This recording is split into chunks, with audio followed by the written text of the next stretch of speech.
Welcome back to my channel. আমি প্রিয়াঙ্কা।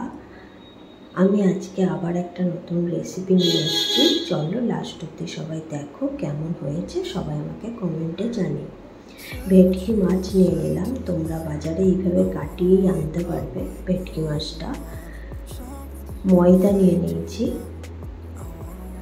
রসুন আদা আর পেঁয়াজ বাটা নিয়ে নিয়েছি, ডিম নিয়ে নিয়েছি, লেবু নিয়ে নিয়েছি, বেকিং পাউডার নিয়ে নিয়েছি আর বেকিং সোডা নিয়ে নিয়েছি। এখন সবাই হয়তো বুঝতেই পারছো রান্নাটা কি হতে চলেছে। গোলমরিচ নিয়ে নিয়েছি, গোটা গোলমরিচটা আমি গুঁড়ো করে নিচ্ছি। হামলদিস্তাটাই আমি একটুখানি থেতো করে নেব। এটা হচ্ছে আজকে রেসিপি হচ্ছে ভেটকি ফ্রাই হচ্ছে, যেটা আমরা বলে থাকি যে বাটার ফ্রাই। চলো আজকে লাস্ট অবধি সবাই দেখো। কিন্তু লেবুটা আমি মাছগুলোর মধ্যে মাখিয়ে নিলাম ভালো করে। অনেকগুলো লেবু লেগেছে, দেখে নাও। ডিমটা ফাটিয়ে নিচ্ছি। বাটার ফ্রাই সবাই দোকান থেকে কিনে এনে খাও। একদিন বাড়িতে আমার রান্নাটা সবাই ট্রাই করো, কেমন হয়েছে আমাকে তারপরে কমেন্টে সবাই জানিও। সবারই আমাদের খুব ভালো লাগে এইসব ফ্রাই ট্রাই। ডিমটা আমি দুটো ডিম এইভাবে আমি ফাটিয়ে নিলাম। ফাটিয়ে ভালো করে চামচ দিয়ে নাড়িয়ে নিচ্ছি। একটু পরিমাণ মতো নুন দিচ্ছি। সবাই নুনের পরিমাণটা যেমন পরিমাণ মাছ নেবে সেরকম অনুযায়ী নুন নিয়ে নিও। এবারে ডিমটা দিয়ে দিচ্ছি।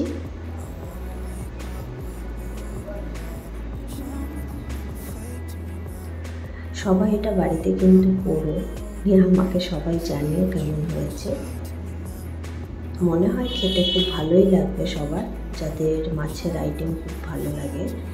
বাটা মশলাটা দিয়ে দিলাম, যেটা আদা পেঁয়াজ রসুন বাটা ছিল, একটু কাঁচা লঙ্কাও বেটে নেবে ওটার সাথে।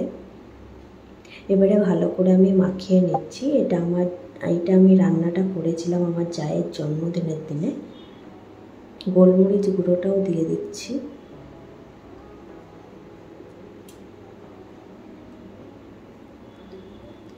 ময়দাটা নিয়ে নিচ্ছি এবার।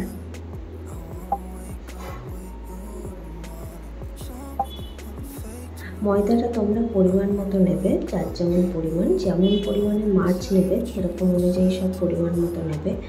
আমি সাদা তেল নিয়ে নিলাম ময়দার উপরে। এবারে ময়দাটাকে ভালো করে সাদা তেলটা দিয়ে মিক্স করে নেব। ভালো করে কিন্তু মিশিয়ে নেবে, যেন দলা না পেকে যায়। ডিমটা দিয়ে ভালো করে মাখিয়ে নেবে।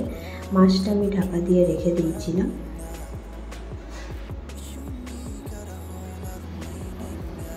আমি বেকিং পাউডার আর বেকিং সোডা নিয়ে নিচ্ছি। 1.5 চামচ করে নিলেই হবে। ডিমটা দিয়ে ময়দাটা এবারে ভালো করে যেভাবে মিক্স করতে তোমাদের সুবিধা হবে সেভাবে ভালো করে মিক্স করে গোলমরিচ দিয়ে দিও। আমার এটা একটু টাইট হয়ে গেছে। এটাকে আমি ভালো করে দুধ দিয়ে দুধ দিচ্ছি। দুধ দিয়ে এটাকে পুরো পাতলা করব। জিনিসটা পুরো রেখে দিয়েছিলাম বলে আমার একটুখানি টাইট হয়ে গেছে। এবার দেখো কড়াই আমি তেল দিয়ে দিচ্ছি। সাদা তেলই দেবে কিন্তু। সর্ষের তেলে ফ্রাই ভাজাটা এতটা ভালো লাগে না। ফ্রাই ভাজাটা যা ক্ষেত্রে দেখবে সাদা তেলই ভালো লাগে। তোমরা সবাই জানো আমি কিন্তু একটুখানি কোনো কিছু ভাজার মধ্যে যেটা আমি ম্যারিনেট যে ইয়েটা করি ওই জায়গাটার মধ্যে একটু তেল দিয়ে দিই। আমি ময়দাটার এই ইয়েটার মধ্যে কিন্তু একটুখানি তেল দিয়ে দিলাম। এবার মাছগুলো একটা করে ওটার মধ্যে দিয়ে আমি কিন্তু কড়াইয়ে দিয়ে দিচ্ছি।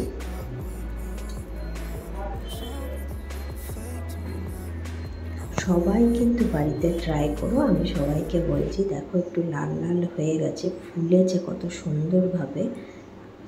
আঁচটা কিন্তু একটা মিডিয়াম আঁচে থাকবে, খুব একটা লো আঁচেও রেখো না, আর খুব একটা হাই আঁচে রাখলে জিনিসটা পুড়ে যাবে। এটা আমি একটু প্রথমে হাই করে দিলাম। লাস্ট অব্দি ভিডিওটা দেখার জন্য সবাইকে অসংখ্য ধন্যবাদ। চলো নেক্সট ভিডিও পাওয়ার জন্য সবাই আমার চ্যানেলটাকে সাবস্ক্রাইব করে দাও, একটা কমেন্ট করে দিও আর লাইক করে দিও। সবাই আমার পাশে থেকো। টাটা।